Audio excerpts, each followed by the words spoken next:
Good evening, folks. Welcome to the Den. This is the office where John's Block gets edited, filmed. Anything to do with John's Block gets posted from here. So today we are, or I'm embarking on doing a book review, which I'm planning on doing one a month. And I've decided that within the book review I'm going to do 2 books per month. One will be something to do with food and cookery, and the other one will be something to do with well-being and motivation for yourself, positive mental attitude, that sort of thing. So we're going to start off with one of my favourite chefs, a gentleman called Nairn. I had the pleasure of meeting him in 2004, so a good few years ago now. It was a part of my birthday present from my wife. Went a trip up to Scotland to his cookery school, actually got to meet the man, and he signed my book for my 40th birthday. It was a year late, but that's just because of circumstance. Why do I like Nairn? I think the first reason I like Nairn is self-taught. He joined the Merchant Navy. He was in the Merchant Navy for quite a few years and then left at the age of 25. Had never cooked professionally in his life.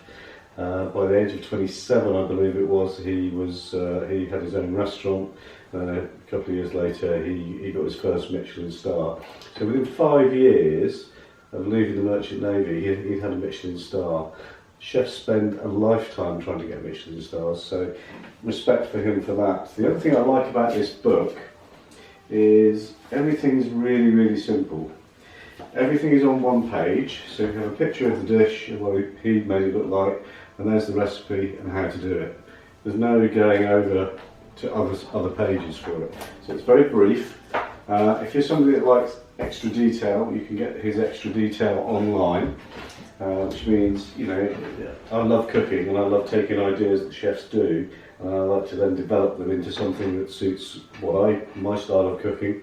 I will never get a Michelin star. I don't want to get a Michelin star. It was never one of my goals.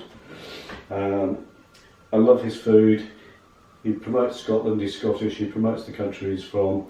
I want to promote locally. I live in Northamptonshire. I would love to use nothing but Northamptonshire produce. That's one of my long-term goals for John's Block, is to use fresh local produce for everything that I cook. Not in that position at the moment, but hopefully that will come. So that is my first book review. Look at Nick Nairn, check him out. He's well worth the read, and his food is tasty, tasty, tasty. Okay, so that's the cookbook of this month.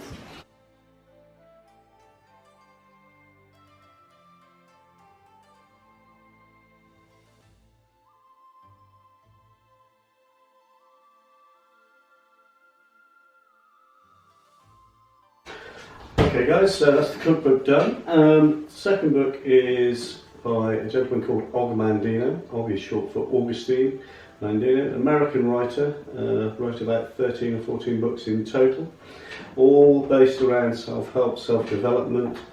This one has an autobiographical connotation within it, as do quite a lot of his books.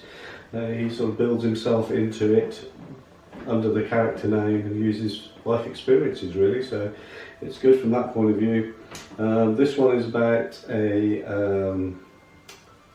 very successful insurance salesman who basically was going to become VP of a big insurance company in America on a huge amount of money. Basically hands his notice in, gives it all up to go and write a book. The title of the book within this book is A Better Way to Live.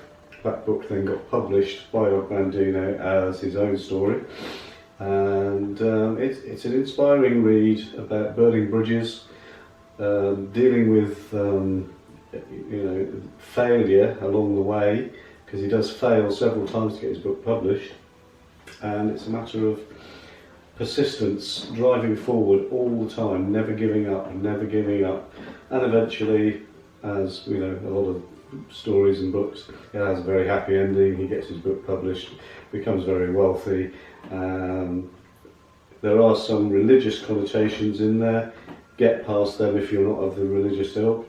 The actual story and the meanings for self-development and motivation are huge.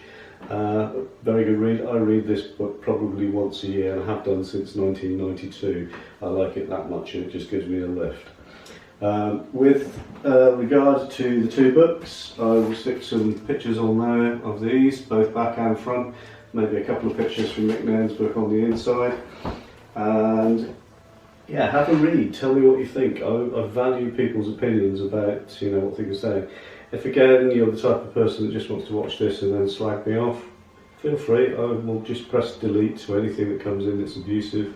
I'm not going to tolerate some of the things that people want to share if they are rude or offensive. I want to discuss with people true content, what their thoughts were. Well, if they disliked it, I don't have an issue with that. We all dislike things. But let's do it in an objective way so that we can actually understand each other's point of view. Great believer in that there's no such thing as a wrong opinion, it's just somebody's opinion, and it's just a matter of developing that. So that's the end of this book review for the first attempt. We'll be back next week with our first food hack, so more new ground, and going from there, basically food hack to basically save you time, effort for good quality food. So food hack next week. And then the week after that, our last sort of part of the cycle is week 4, where we're going to find a famous quote and talk about that just for a couple of minutes. Just a very short video to say this is the quote and this is what I found within it and how I use that quote in day-to-day life. So take care of yourselves and we will see you again next week for the food hack. Take care. Good night.